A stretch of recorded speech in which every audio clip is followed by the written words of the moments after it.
پیارے دوستو، ہر سال حج کے موقع پر حاجی لوگ شیطان کو کنکڑیاں مارتے ہیں جسے جمرات کہا جاتا ہے۔ اسی مرتبہ حاجی لوگ شیطان کو کنکڑیاں مار رہے تھے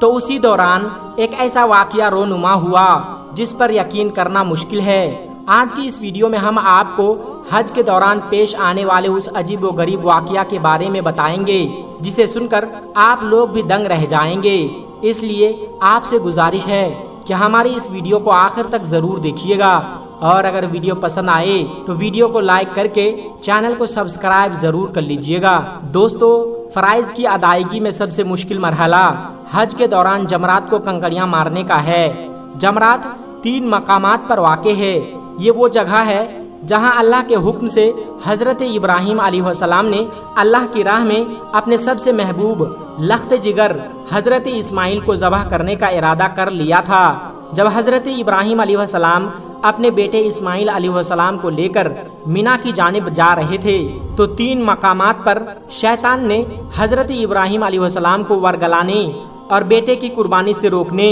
اور اللہ کی نافرمانی کرنے کی کوشش کی تھی۔ حضرت ابراہیم علیہ السلام نے ان 3 مقامات پر جمرہ اولا، جمرہ وسطیٰ یعنی درمیانہ اور جمرہ عقبہ یعنی آخر پر شیطان کو چھوٹی چھوٹی 7 کنکڑیاں مار کر شیطان کو بھگانے کا کام کیا تھا۔ چنانچہ حضرت ابراہیم علیہ السلام نے جب اپنے لخت جگر حضرت اسماعیل کو لٹا کر گردن پر چھری پھیر دینے کا فیصلہ کیا تو اللہ تبارک و تعالیٰ کی طرف سے فرشتے کے ذریعے بیٹے کی جگہ جنت سے ایک میڈھا ذبح کرا دیا گیا تھا۔ شیطان کو 3 مقامات پر 7 کنکڑیاں مارنے کا عمل اللہ تبارک و تعالیٰ کو اس قدر پسند آیا کہ یہ عمل مناسک حج کی ادائیگی کا حصہ بنا دیا گیا، جس کے مطابق ہر سال حاجی اللہ تبارک و تعالیٰ کے احکام اور سنت ابراہیمی و رسول اللہ صلی اللہ علیہ وسلم کے مطابق شیطان کو کنکڑیاں مارتے ہیں۔ یہ عمل اعلیٰ درجے میں ہے جس کا مقصد ہر مسلمان کو تربیت دینا ہے کہ زندگی کے ہر مرحلے میں شیطان جہاں جہاں بھی ورگلانے اور نیک کام سے روکنے کی کوشش کریں تو اسے مار مار کر بھگا دیا جائے اور اپنے آپ کو شیطان کے اثرات سے بچا لیا جائے۔ اس بار بھی حج کے دوران حاجیوں نے شیطان کو ان 3 مقامات پر 7 کنکڑیاں ماری، مگر اس دوران جو ہوا اسے دیکھ کر سب لوگ دنگ رہ گئے۔ دوستو، مناسک حج کی ادائیگی کے دوران جب سے امت مسلمہ کی خوشحالی کے باعث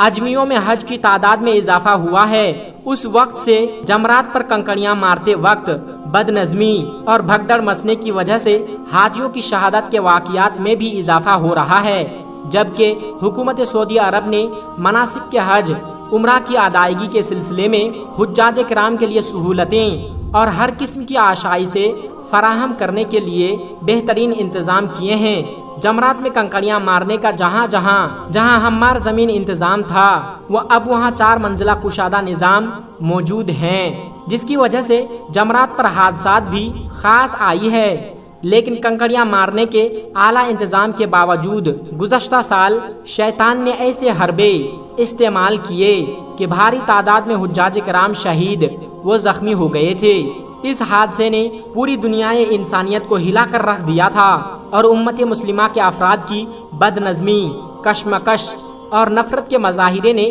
مناسک حج و عمرہ کی ادائیگی کو بھی اپنی لپیٹ میں لینا شروع کر دیا تھا۔ غیر مسلموں کی سازش کے تحت اب اسلامی شعائر بھی لب کشائی ہونے لگی ہے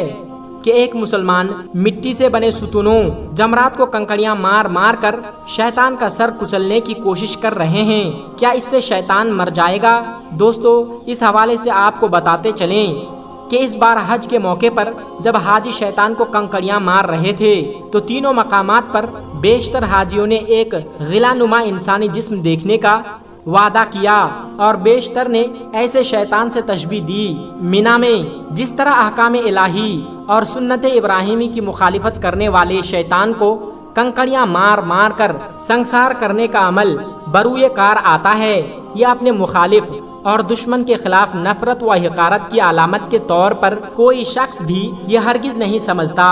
کہ اس اقدام سے شیطان یا مخالف کا عملی طور پر سر کچلا جاتا ہے یا اس کا وجود ہمیشہ کے لیے ختم ہو جاتی ہے، جیسا کہ بعض اسلام مخالف پروپیگنڈہ باز یہ اعتراض کیا کرتے ہیں کہ مسلمان اتنے سالوں سے شیطان کو کنکریاں مارتے چلے آ رہے ہیں، پھر بھی شیطان زندہ رہ گیا ہے۔ حج کے موقع پر جمرات کو ماری جانے والی ننھی اور چھوٹی کنکریاں شیطان کو کیا نقصان پہنچا سکتی ہے؟ مسلمانوں کو یہ نتیجہ کار گزاری میں وقت ضائع نہیں کرنا چاہیے۔ غیر مسلموں کے پروپیگنڈے کا مقصد مسلمانوں کو اسلامی شعائر سے متفر اور مایوس کرنا ہے، جبکہ اپنے مخالف اور دشمن کو سنسار کرنے اور اس کی قبر وغیرہ پر بھی پتھر پھینک کر اظہار نفرت کرنے کا واقعات قدیم زمانے سے چلے آ رہے ہیں۔ دنیا کے ہر مذہب اور ہر قوم میں کسی نہ کسی صورت میں اس طرز عمل کا رواج رہا ہے،